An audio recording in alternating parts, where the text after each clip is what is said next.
Well,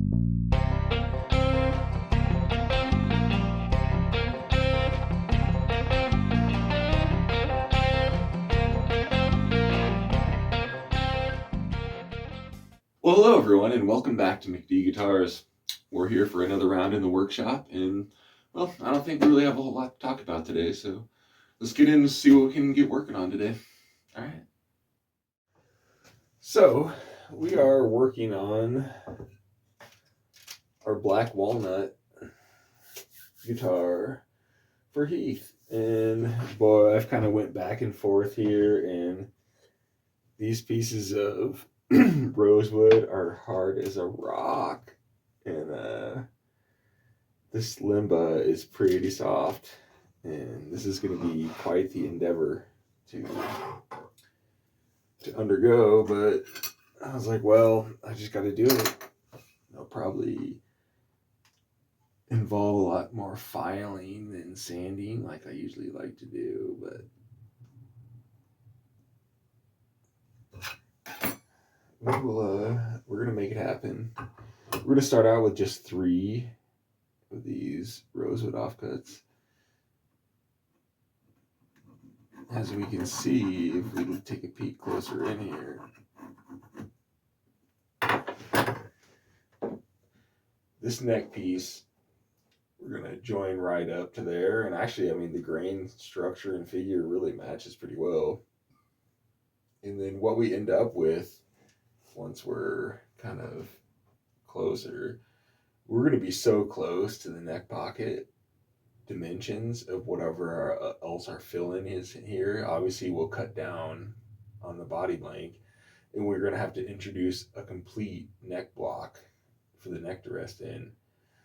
And as I've been starting to size this up and take dimensions, it's going to be really close to where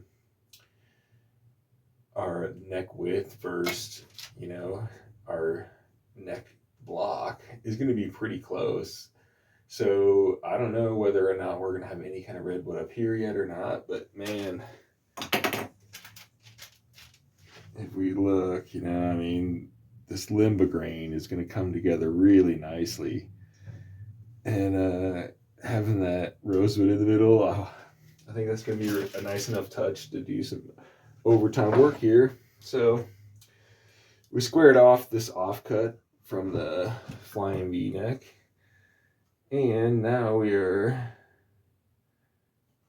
just taking some chunks off of it. As you can see, we've got a little bit done. I did go a little thicker at the bottom of our bout. That way our strap screw will have all kinds of nice area to join in. And I don't know, I don't think we'll have to, with that, we're not going to have to add any kind of extra oomph to that frame. I think that rosewood will handle the screw just fine.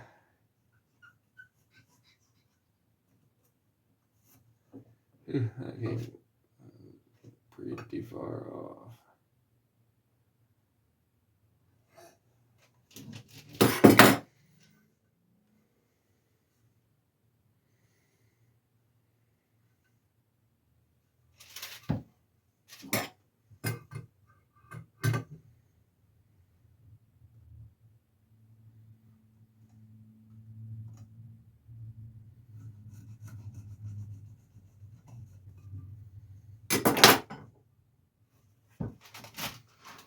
All right, let's see what we can do.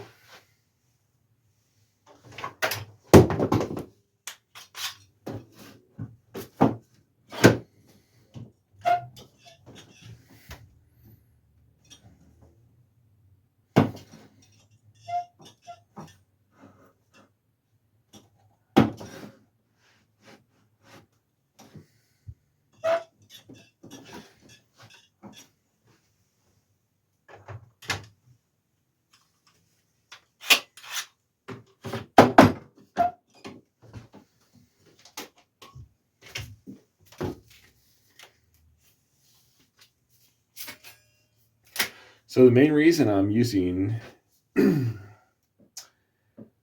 our handsaw here and not the bandsaw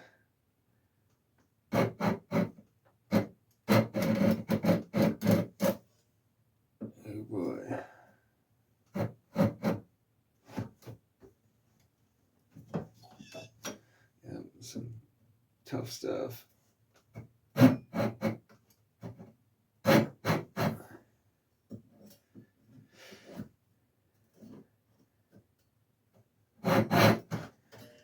So basically, if we take a peek here, that's pretty much hand-sawn right there. And that's it comes out so flat with the Japanese saw. This it took barely any sanding to get completely flat surfaces on this piece. And so rather than run this through the bandsaw and have to spend a formidable amount of time doing some rework, we're going to attempt, you can see we're already a little wide down here, but we're pretty good down here. And man, these both came off really nice, but this one is definitely going to be at a little bit of an angle, and let's see what we can do, huh?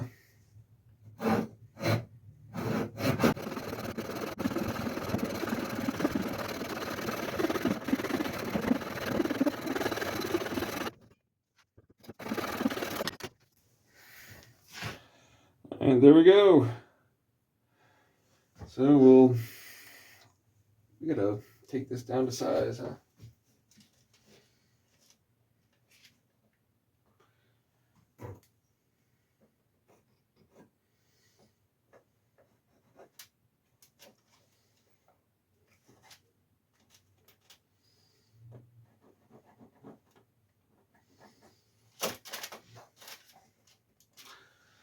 Alright, so we've got a mark there.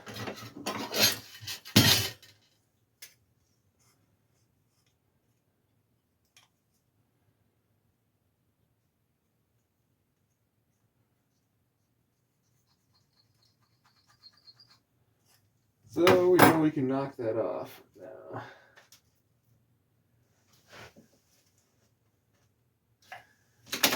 All right.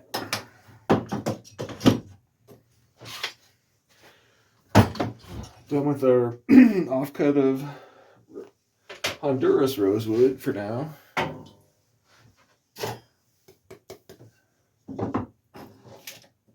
Now we need to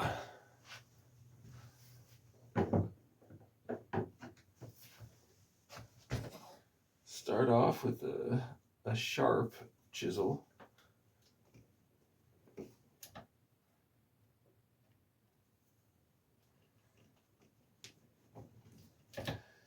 We'll just kind of mark where we want to be here.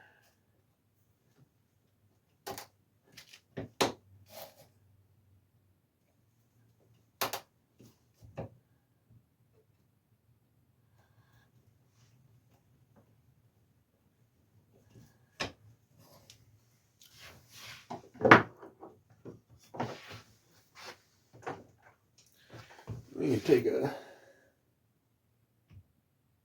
slightly less sharp chisel and knock our piece off there.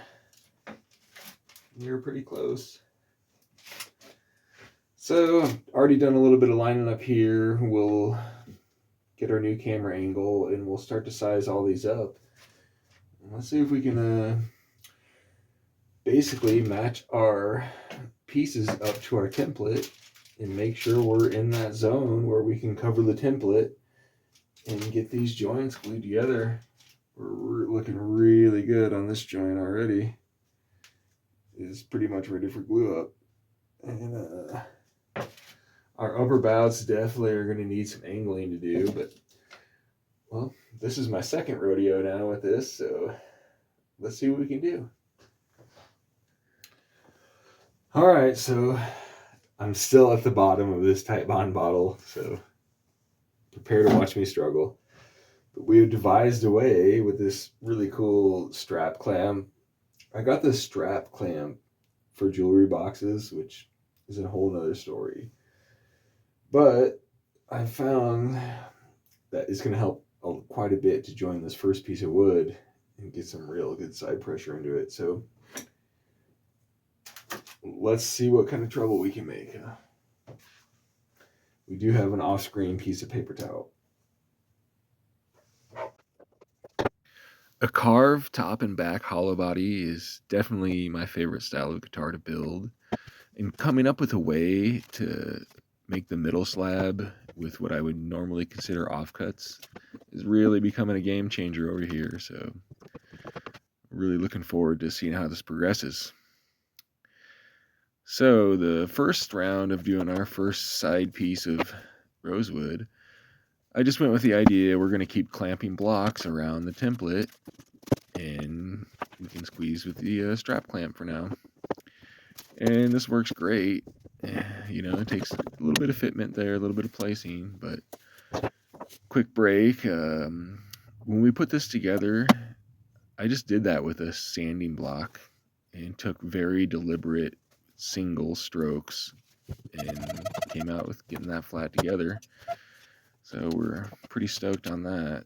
Boy, at the end, the seam of that is just beautiful. You can almost not see it. So back to what we're doing. Second time around, I realized, hey, let's work smarter, not harder. And I just took a book out of MC Escher and clamps to clamps to clamps. And boy, that made that second side piece go on nice.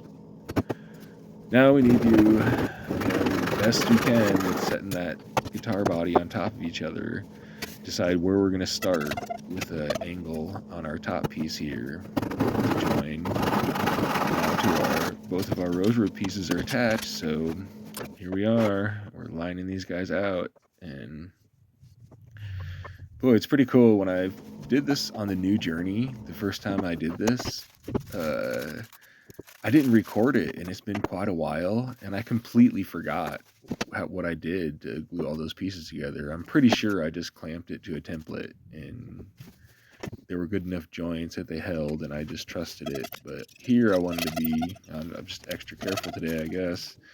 And I started realizing, man, if I just clamp some clamps on here, I can clamp them together. And boy, it worked perfect for the second round, both rounds that go down on this. So pretty stoked that I kept thinking as I was going instead of just sticking with the ways I was using. This middle slab does seem gargantuanly thick, but there's a purpose for that. And I think this might be the first guitar that is actually going to come out the way I pictured it in my head. The back is going to be really crazy. So I have a pretty good idea for it, but we'll see how it works out. I'm pretty stoked with how we are right now. And now, yeah, it's time. I guess we got to get our neck block going. And here we are. Again, really starting to make some good cuts with that saw. Neither side was perfect, but cleanup on this was really nice. And yeah, again, it's nice just to taking all the time to slowly accumulate the right tools to be able to do these jobs. And one last cut, we need to make this thing a square, and that's the back piece, or where the end of the neck would be close to. And after this cut, we are ready for some action. Let's see, work, square. And you're now ready. We have a neck block to go on our guitar. And yeah, we'll see. Check this out. This is pretty interesting. I sized the neck block up on there to the center line of the guitar. And now I'm relieving the outsides. And this cut right here, it was the only one on this guitar. It came out perfect. I didn't even put sandpaper on it after this. It was ready for a join up. Just had that lucky blow right there. But the other side, you can see here, we were a little proud on the bottom. And so we'll get the block plane out. And even a little bit of a sanding block in here somewhere there. And yeah, work this little section out, and we are going to have a middle slab for our guitar.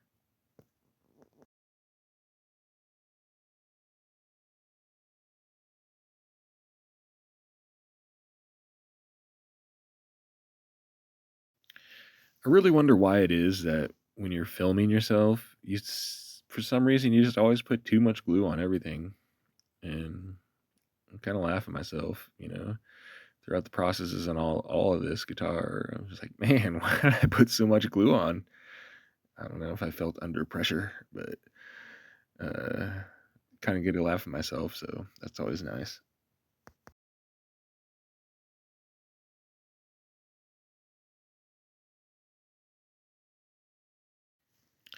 We have a rough template line on our body here, and so our next step is we have to get to that.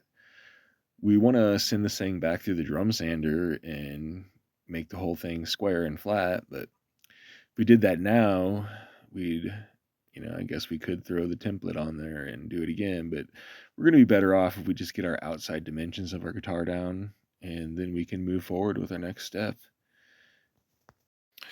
The way I build guitars, everyone's a little different.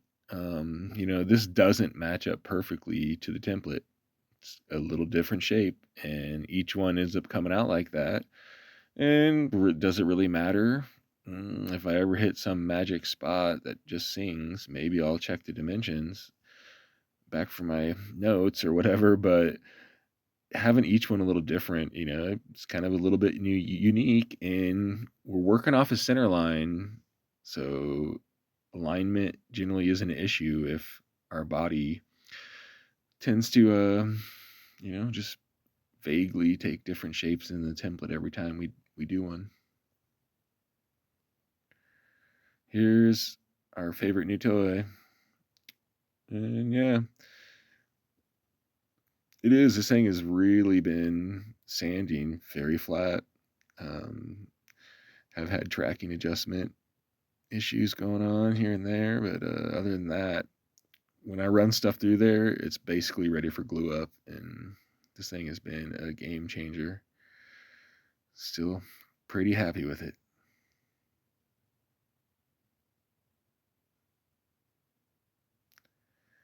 Onto the inside. We leave this inside a little bit thick. If I'd ever want to, if depending on if we want to relieve the guitar a little, we can. There's definitely ways to do it. But for this section, we're not going to worry about it now. We are basically our block of our guitar is going to be pretty heavy, but we're going to take the top and the back down to like in between 7 to 5 mil. So this metal section shouldn't be all that heavy at that point. And there it is. There's our beautiful top. It is time.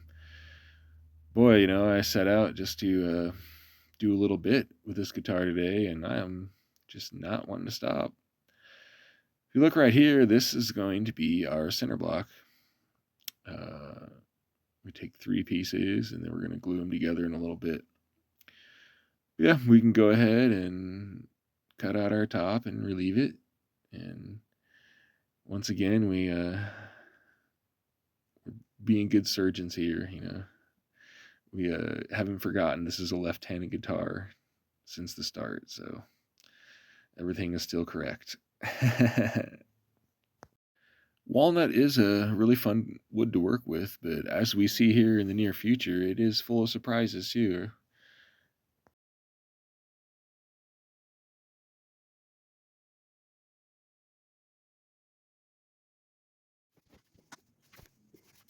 We are pretty stoked and cruising through on this one. Once again, we're going to go ahead and put way too much glue on there. But I always kind of love it and laugh at myself for, we prepare and prepare again, then we do a test run and eyeball everything up and completely execute to line up a center line that is going to be routed out as a neck pocket. Right? So much work to keep those center lines going, and then you're just going to make it disappear anyways. But obviously, for alignment of anything we put in the guitar, we want it to be true on center, so it is very important. And wood can be squirmy, but this glue up went really well. As you can see, I got to get every clamp in the house out and to feel comfortable. Oh, it gets worse. Just wait. But I've always told myself that the more clamps I use, the less pressure I can put on each one. But I think that's just something to ease myself from being so crazy. Here we are. I decided I wanted the grain structure to run in a certain way, so we took 3 pieces of one of these offcuts, and we're making a center block. This is definitely one of the more rewarding parts of building a guitar, when you've got your top onto your side and you get to mesh them together and see your result. And yeah, this one did not disappoint. As you can see, this thing's an absolute beast right now, but that top is going to be really thin by the end of our process. We have good measuring tools where we can keep an eye on it. And there's our center block. We chiseled a chunk out and drilled a hole through, so our piezo wires are going to have somewhere to go. And here we are. Let's glue it on. I didn't do any pins this time. I just went for it, and it turns out just great. Our location's really nice, and we'll having a preamp board inside of this, starting to think about access and how we're going to get in there. So control cavity on the back, maybe. This might be a little bit too much for a side cavity. And here we are. This is I was kind of laughing. I was like, if I didn't say anything, this is kind of the elephant in the room, where it's like, wait, this is going to be piezo only guitar, no pickups. What are you doing? And if no one's got it yet, well, I wanted a full neck pocket for this guitar. I wanted to be able to glue in a set neck and have it be solid.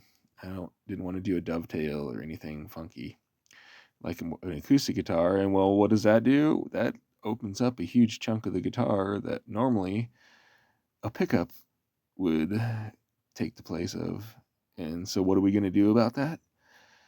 Well, I thought about different ideas on how to do everything, and I realized that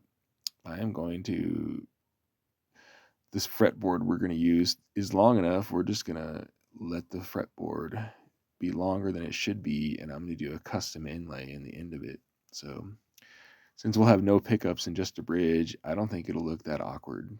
And we'll do mock-ups and see. There are multiple options as far as patching in a piece of wood with a nice veneer, pocket. That's always an option too, but yeah, we'll cross that road when we get there. Look at what we found. We found a bug hole. And this is only like 5 millimeters from the edge of the board to be exposed. And in a minute here, it's going to turn pretty big. So it's always a joy to carve a guitar, right? I really enjoy watching these change as this goes. So I'll let you guys enjoy this for a minute, and I'll talk to you in just a few.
What do you think of that? I'm pretty excited with the direction this is taking. And yeah, obviously you can see that's way too thick there, but you can see a line there. We do have some plans of what's going to happen. Yeah, our bug hole that's all gaping, but yeah, I'm pretty stoked on how this is taking shape and looking. Here's a little quick sneak peek of a little bit of what the figure is going to look like. Well, that was quite an adventure. I really only set out to make this middle ring and just see if I could make it work. And boy, I got so excited, I just kept going. We made it pretty far on this guy.